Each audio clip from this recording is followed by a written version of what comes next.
As videographers, we have a problem. We always seem to think we need a new lens. Wider for landscapes, faster for low light, and longer for portraits. But what if you could film most of your projects with just one lens? This weekend, I was supposed to go camping to test that idea. But my four-wheel drive had other plans. So if I can't go test this lens in the mountains, I'm gonna go test this in a much harder place. A random park or something. Because realistically, if this can get nice shots in a boring place, then it can probably get really nice shots in an interesting one. So the question is, can one lens actually cover everything a creator needs?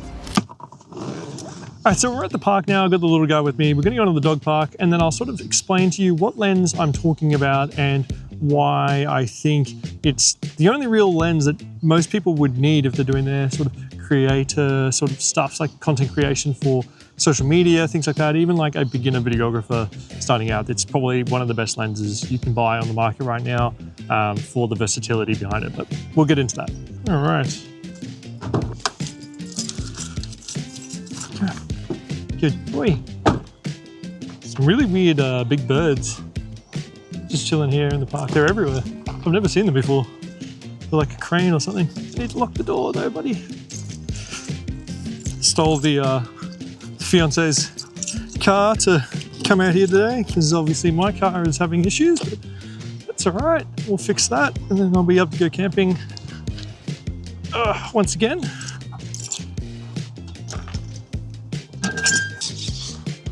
I'm gonna sit down on one of these benches, set up, and I'll sort of explain to you what I'm doing.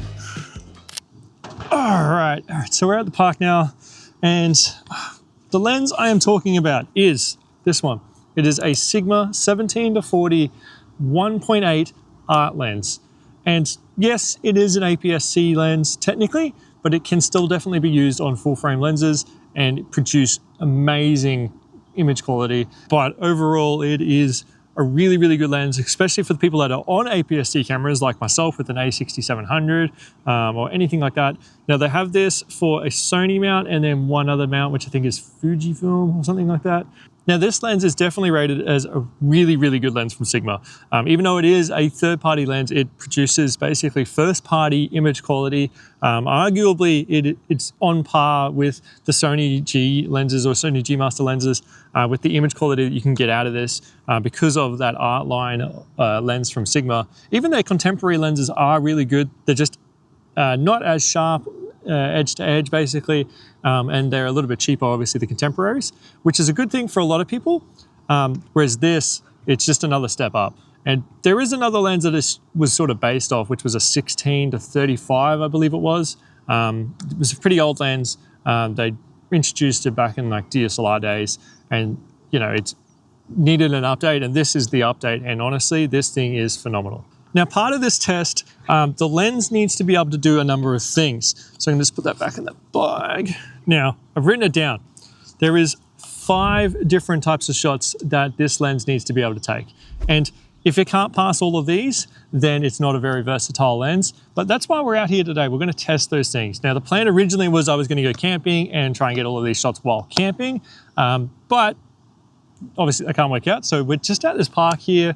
I've brought the dog with me. It can be the little subject for the day, maybe myself as well. Got the tripod, got the camera, all in this bag here, so don't judge me. This is a Canon bag. It's a really good bag. However, I store my Sony camera in here and the lenses and other things in here as well. So, you know, it's one of those things, but we'll use the A6700, we'll use the Sigma lens, and we'll try and get some of these shots. First one though is talking head shots. So definitely gonna try and set up for that and get a talking head shot and show you guys what it looks like.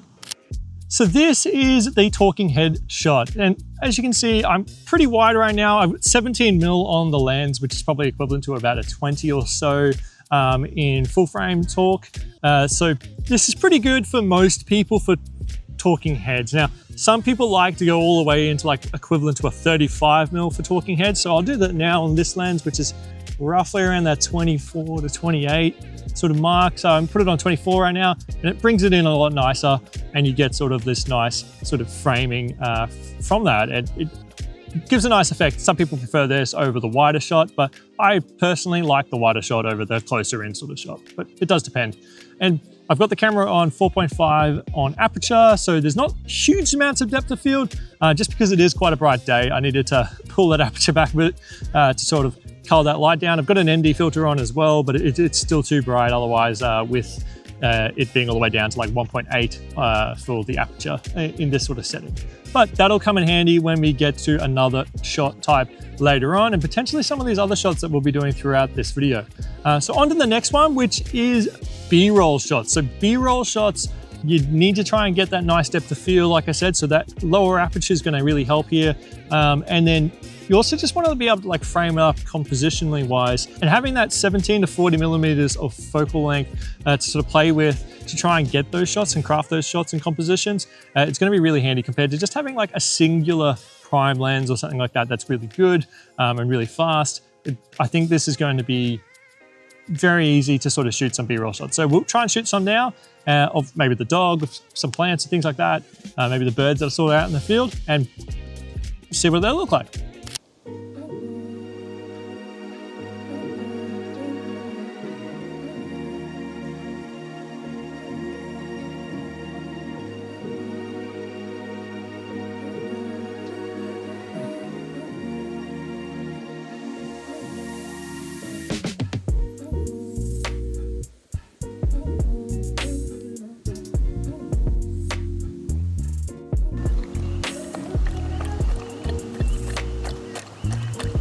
Okay, go, go.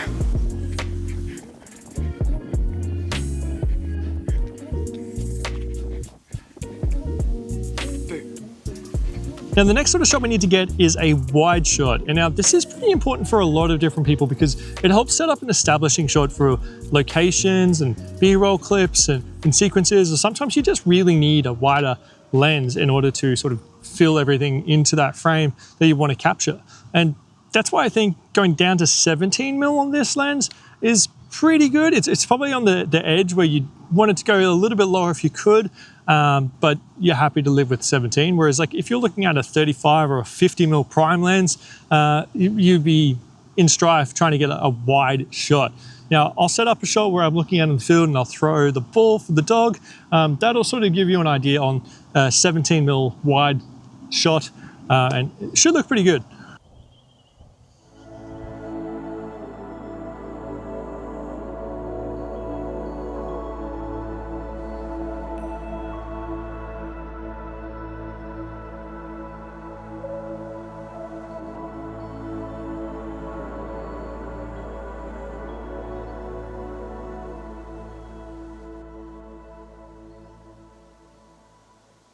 All right, so now that we've done that, I've got to get the detail shots. And now detail shots are tricky to get on a lot of lenses unless you sort of like have a diopter or something like that. Now in my instance, I don't have a diopter, so I just have to work with what I've got on this lens.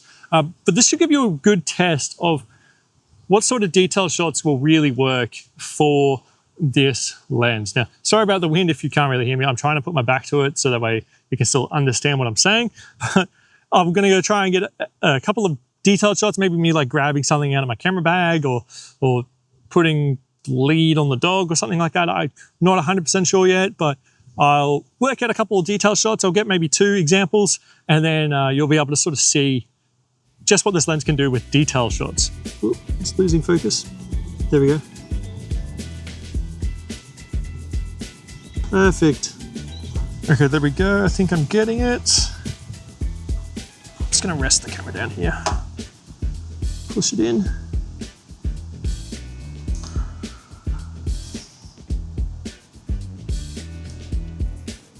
There we go. Cool. Hopefully that turned out. Let's have a look on the screen. It came out okay towards the end there. Like I said, detail shots are kind of tricky, but we'll keep going. I put it all the way under 40 mil there, and the aperture was at 3.5, so gave me a little bit. 1.8 is just too bright. Like if I crank this up to 1.8, go that way. It's pretty bright on the screen. Whereas I bring it back a bit, and I'm all good again. I can actually see stuff. Zebras aren't going crazy. Yeah.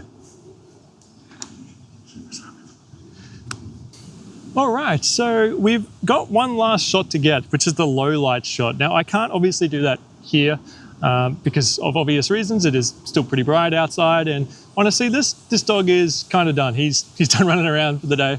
But we're gonna go home. I'll film a low light shot. I have another low light shot I've shot previously as well with the same lens, and we'll be able to sort of look at it in the edit and see whether or not it lives up to other lenses on the market for low light, whether there's anything wrong with the shots themselves. Now we're going to go through this list in editing as well and work out if it failed or passed all of these shots, or whether there's something that needs improving on. I can already tell you, I think it's not going to do too well on the detailed shots, but there is definitely a fix for that where you can still use this lens and get those detailed shots. I just don't have the equipment for it, but I'll talk about that in editing. So I've gone ahead and recorded the nighttime shot or low light shot, and as you can see, it does pretty good. There's no issues with this footage. I filmed it in a really dark space. I only had the 2 lamps and then like a fish tank light off to the side in this space, and it did pretty good. So I've gone through the footage now, and I've got the list here in front of me, and we're going to go through the list and work out whether or not I think it has actually achieved every single sort of type of shot that I think most creators would be doing or be needing a lens on a camera for, and whether or not it's passed or failed. So we'll start off with the first one, which is talking head. But talking head, basically on the edit, I can see that it was good. There's nothing wrong with it. Like, you could ask for a little bit more depth of field in the particular shot I got. But that's just because I was sitting so close to the fence, and you can see the fence quite in focus. I also had the aperture at like 4 instead of like down to that 1.8 or that 2 or something like that sort of mark to give a lot more depth of field. You know, overall it is really good. It's quite crisp, it's clean. My exposure, I think, was just slightly on the higher end of what I probably should have been. I probably should have dialed it back a little bit, maybe with just dialing the ND in a little bit more, because I think I was on like stop 4 instead of 5. And yes, overall the shot looks good. And right now I'm on the exact same lens doing a talking head. All of my YouTube videos have basically used this lens as the talking head lens, and overall I've never had an issue with it, and I think it looks really nice. So I'm going to give talking head for this lens a great tick. So now we've got talking head ticked.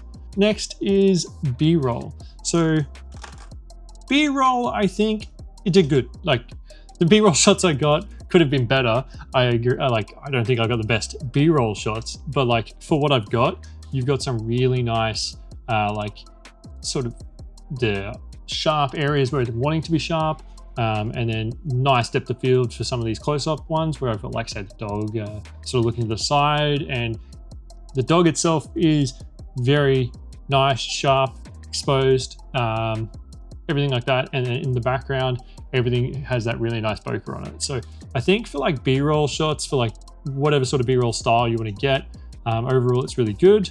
I don't think there's nearly anything wrong with this lens for B-roll. Like, B-roll is very important, and I think nearly every lens on the market can always capture really good B-roll. It just depends on what style you're going for. So if you're looking for really shallow depth of field and having that versatility of the zoom lens, I honestly do believe this lens is perfect for that, because it's able to go down to that 1.8 stop to give you that really nice shallow depth of field. You can get a really strong ND filter for this lens if you're going to be using it primarily during the middle of the day. Just really pull back that exposure to try and help you there. But if you're going to be shooting like in sunset, sunrise, things like that, where it's a little bit darker of an environment, you'll be really happy to have that 1.8. And then the fact that it is 17 to 40, you can really change up like the focal length a lot, and get some wider shots, get some sort of close-up shots, get in there like that without having to really get too close with the camera if you had like just a wide, or having to sit so far back if you had just a longer sort of focal length. So overall, I think, yeah, B-roll, once again, I think is still a tick. So that's 2 for 5 so far. So now on to wide shot. So the wide shot, I only got 1. but I've used this lens for many other projects before, and wide shots, I think it does really well at, because it can go out to that 17mm sort of focal length, which is equivalent to about 25mm full frame. It's wide enough, but I think you would want it to go wider, yes. So it's not 100% tick for wide shot. I think you could definitely get a nice wider lens for this, and I know people that have paired up stuff like with 10 to 18s with their APS-C cameras to get that wider sort of focal length. But if this is going to be your only lens and you're relying on just this lens for everything, I still think that 17 mark, where it's equivalent to 25, is wide enough for most people. You're able to hold the camera at 17 and you're still mostly in frame. So there's nothing really wrong with it. You're not going to have to hold the lens like with the camera super far away from you to be able to get that sort of shot at 17. And then, yeah, overall it's as crisp as you want it to be, and it can be as shallow depth of field as you want it to be as well. Ultimately, I think this lens does good for wide shots. I wouldn't say it is the best for wide shots because it is restricted to how far down it can go on the scale of things, but at 17/25, it is wide enough. I'll give it a tick, but I won't give it like a huge tick. Let's say that. I'll give it sort of a medium tick. It stays inside the box. And then we'll move on to detail shots. Detail shots. I think this is the one where basically, I explained it at the time, you kind of want to have either a macro lens for really nice detail shots, or you need like a diopter to be able to sort of help with that minimum focus distance. It helps sort of bring you in more on the subject you're trying to film with whatever lens you've got. Now, you could just get a diopter. I haven't got one, so I won't be able to show you what that helps with in this video. But you can easily look up what diopters do online, and you can see the differences between the same lens with the one on and with one without it. And it is insane, the difference. As the lens sits by itself, I think it doesn't really pass the detail shots. Like, you can get pretty close. And you know, I think I got close with what I've got. It just takes a lot more work, I think, to get those detail shots with this lens compared to if you paired it with a diopter or you had a different lens that's more suited for that sort of close in, really fine detail shot. Look, I'll be fair, I don't think the lens by itself passes for the detail shot if you're going for just those sorts of style of things, but it's good enough, if that makes sense. So I'll sort of leave it as like a circle or something like that. I wouldn't say it failed, but it definitely hasn't passed. And now we've got low light shots. So low light shots, as you saw in the example I gave, it's really good. Like low light, because it goes down to that 1.8 f-stop, you can let in a lot of light with this lens in really dark environments, and that helps so much when you're trying to film those low light sort of shoots. Granted, whatever camera you are pairing the lens up with does dictate as well, like how low light you can go because of your ISO settings and things like that. And look, by the words of Gorks, crank that ISO, because let's face it, a better exposed shot looks better than a poorly exposed shot, especially if the better exposed shot just has a tiny little bit of grain, and you can just take that out in post relatively easily these days with the programs we've got. So I think for low light, this lens is perfect. Like it's the same performance that you would expect from the prime lenses from Sigma and also from Sony. Like getting down to that 1.8 is crazy. And like, you know, the prime lenses go down to 1.2, I believe it is, which granted, yes, that's really good, but that's only just fractionally a little bit better than a 1.8 sort of f-stop lens. Now, it's not like it's a 2.8 or something like that. That's a whole entire different ballgame, 2.8, especially when you're talking about these APS-C lenses. But yeah, I think for low light, this is definitely done really well. So there we have it. We've got all of them ticked except for detailed shot. Detailed shots, I think, you know, you need a diopter. You need something to go with it to be able to really enhance the detail shots that step further, and to also just make it more easier for the person shooting. So, you know, simple sort of fix, but the lens by itself, yes, it can do it, but it's not the best at it. So that's really it. And those are the reasons why I think this lens is probably the best lens someone can get if they can only have one lens in their kit. It's got the range and versatility of being a zoom lens. It has a really low f-stop. It's really clear glass. It is extremely good for what the value is as well. Like the value of this lens, sure, it is above that $1,000 mark, but it is definitely worth that price considering it's replacing 3 different prime lenses from Sigma, which when you calculate the value of those 3, you're saving money by buying this lens compared to the 3 primes. So yeah, ultimately, I think this is the best lens that someone can get as either their first lens or maybe the lens that they can only have on their camera because they can only really get one lens. So hopefully you guys have enjoyed today's video. If you did enjoy it and it has helped you out, please hit the like button, as it really does help me know that you guys are enjoying this video and it's helped you in this process. Also leave a comment down below if you have a different opinion from mine, or maybe it just is the same opinion, and let me know that you share the same thoughts. I'd be really interested to see what your guys' thoughts and opinions are on this topic.